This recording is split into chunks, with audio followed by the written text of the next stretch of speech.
اعوذ باللہ من الشیطان الرجیم بسم اللہ الرحمن الرحیم۔ دوستو، میں ہوں آپ کا میزبان سجاد اور آپ دیکھ رہے ہیں یو نالج۔ آج کی اس ویڈیو میں ہم بات کریں گے کہ کیا ہوگا کہ اگر انسان اپنے دماغ کو 100% تک استعمال کرنا شروع کر دیں، یعنی کہ آپ اپنے دماغ کو فل پوٹینشل کے ساتھ استعمال کرنا شروع کر دیں۔ جی ہاں دوستو، جب آپ اپنے دماغ کو 100% تک استعمال کرنا شروع کر دیں گے تو آپ سب کچھ کر سکتے ہیں۔ آپ کے اندر ناممکن کو ممکن بنانے کی صلاحیت پیدا ہو جائے گی۔ آپ 1 منٹ کے اندر بہت ہی دلکش اور خوبصورت پینٹنگ تیار کر سکتے ہیں۔ آپ دنیا میں موجود کسی بھی کتاب کو کچھ ہی منٹوں میں مکمل حفظ کر سکتے ہیں۔ دنیا میں کسی بھی کونے میں بولی جانے والی زبان کو آپ 1 گھنٹے کے اندر سیکھ کر فر بول سکتے ہیں۔ آپ راتوں رات $1 ملین کی کمپنی کھڑی کر سکتے ہیں۔ اگلے دن آپ کی دنیا پر حکمرانی ہو سکتی ہے۔ تو یہ سب کرنے کے بعد پیچھے کیا رہ جائے گا؟ دنیا میں ایسا کوئی کام نہیں رہ جائے گا جو آپ نہ کر سکتے ہوں۔ کیا ایسا کرنے کے لیے زیادہ سبزیاں کھانے کی ضرورت ہے، یا یہ کہ آپ اپنے دماغ کو پورے پوٹینشل سے استعمال نہیں کر رہے؟ چینل پر نئے آنے والے دوستوں سے میری گزارش ہے کہ وہ میرے چینل کو سبسکرائب کر لیں اور ساتھ گھنٹی کے نشان کو پریس کر دیں، تاکہ جو بھی اس چینل پر نئی ویڈیو اپلوڈ ہو وہ آپ کو بر وقت مل سکے۔ دوستو، ہمارا دماغ ہمارے جسم میں ایک پیچیدہ آرگن ہے۔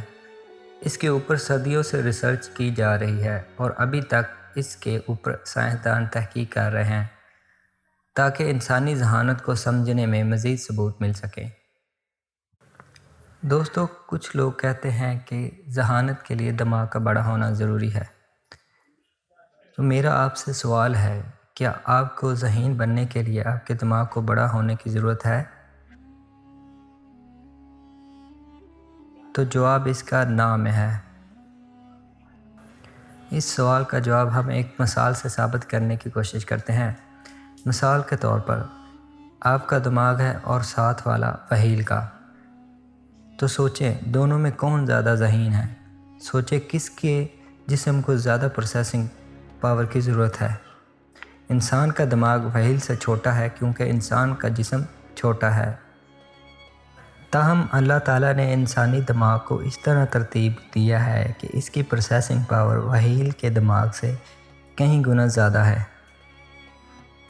دوستو، دماغ ہمارے جسم کا بہت ہی نازک حصہ ہے جس کو اللہ تعالیٰ نے انسانی کھوپڑی کے اندر محفوظ کیا ہے تاکہ کسی بھی حادثاتی صورت میں دماغ کو نقصان نہ پہنچ سکے۔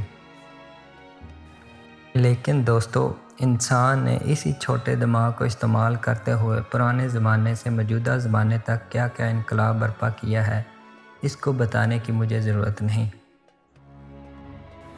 لیکن ان سب کے ہوتے ہوئے کیا آپ یقین کر سکتے ہیں کہ انسان نے ابھی تک اپنے دماغ کو 10% استعمال کیا ہے؟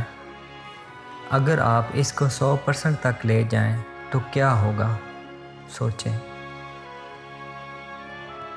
دوستو، ہم نے زیادہ تر دیکھا ہے کہ جو لوگ زیادہ ذہین تھے یا جنہوں نے بہت ہی انسانی خدمت کے لیے اچھے اچھے کام کیے تھے، لوگ ان سے انسپائر ہوتے ہیں۔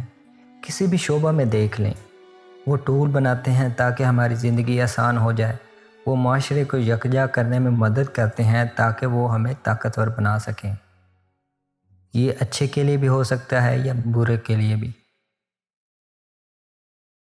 دوستو، جب آپ کا دماغ 100% تک ایکسیس کر جائے گا تو آپ لمٹ لیس یعنی کہ لامحدود ہو جائیں گے۔ تو کیا کام ہے جو آپ کر سکتے ہیں؟ آپ آخرکار روبک کیوب کو آسانی سے حل کر سکیں گے۔ آپ اپنے دوست کو چیس میں صرف اور صرف 2 موو میں ہی ہرا دیں گے۔ آج کے دور میں ہم جانتے ہیں جو شخص کسی چیز میں زیادہ انٹرسٹڈ ہوتا ہے اس کو اس چیز کے بارے میں زیادہ علم ہوتا ہے۔ یعنی کہ ڈاکٹر کو ڈاکٹری کے علم میں بہت زیادہ علم ہوگا اور ٹیکنالوجی والے پرسن کو ٹیکنالوجی میں بہت زیادہ۔ جب آپ لمٹ لیس ہو جائیں گے تو آپ کو اس چیز کی ضرورت بالکل نہیں ہوگی۔ مثال کے طور پر آپ ڈاکٹر تو نہیں، لیکن آپ اپنے دماغ کو 100% تک استعمال کرتے ہوئے ساری رات ریسرچ کر کے ایک کینسر کی بیماری کا علاج دریافت کر سکتے ہیں۔ دوستو، آپ کے جسم کے ساتھ کیا ہوگا جب آپ اپنے دماغ کی تمام انرجی کو صرف کریشن کے کاموں میں ہی صرف کر دیں گے؟ حالانکہ آپ پھیپھڑوں سے سانس لے رہے ہیں، دل سے آپ کا خون گردش کر رہا ہے، معدہ سے آپ خوراک کو ہضم کر رہے ہیں، یہ سب آپ کا دماغ کر رہا ہوتا ہے۔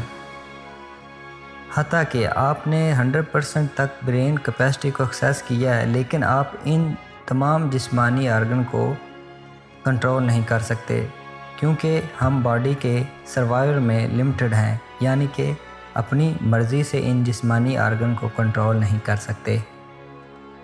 یاد کریں، ہم نے کہا انسان صرف 10% دماغ کا استعمال کرتا ہے۔ کیا آپ اس بات پہ یقین کریں گے؟ دماغ کا 10% استعمال کرنا ایک مت ہے، یا یہ کہہ لیں کہ ایک کہانی ہے جو کہ ایک سادہ کنفیوژن کی وجہ سے ہے۔ اس کنفیوژن کے مطابق آپ کے دماغ کے اندر 10% نیورونز اور 90% گلیل سیلز ہیں۔ مختلف قسم کے نیورونز مختلف کام سر انجام دیتے ہیں، لیکن دراصل دماغ کے نیورونز پیغامات کو ریسیو کرتے ہیں، ان کو پروسیس کرتے ہیں اور پھر ان کو آگے دوسرے نیورون تک ترسیل کرتے ہیں، جبکہ گلیل سیلز نیورون کے گرد ہوتے ہیں اور ان کو سپورٹ فراہم کرتے ہیں۔ دوستو، کیا آپ جانتے ہیں کہ تمام انسانوں کا دماغ ایک ہی ڈیزائن پر مشتمل ہے؟ آپ کے دماغ میں بھی اتنے ہی نیورونز ہیں جتنے آئنسٹائن اپنے دماغ میں نیورونز کی تعداد رکھتا ہے۔ ہم اس کے جیسے ذہین کیوں نہیں؟ اس کا جواب یہ ہے کہ ہم نے آئنسٹائن کی طرح دماغ کو استعمال نہیں کیا۔ سوال ہے کہ ہم ذہین کیسے بن سکتے ہیں؟ تو دوستو، آپ اپنے دماغ کو مسل کی طرح دیکھیں، اس کو سٹیمولیٹ کریں، یعنی کہ اس کے اندر تحریک پیدا کریں، نئی چیزوں کو ٹرائی کرنا شروع کریں، مشکل کام کریں یا کرنے کی کوشش کریں، پہلے سے بہتر کام کریں یا کرنے کی کوشش کریں، پرسکون نیند لیں، صحت مندانہ عادات کو اپنائیں، متوازن غذا کھائیں۔ دوستو، میں اپنی ویڈیو کا اختتام کرتا ہوں۔ اگر میری ویڈیو آپ کو پسند آئی ہو تو اس کو لائک کر دیں، میرے چینل کو سبسکرائب کر دیں اور گھنٹی کے نشان کو پریس کر دیں تاکہ نئی آنے والی ویڈیو آپ کو جلد سے جلد مل سکے۔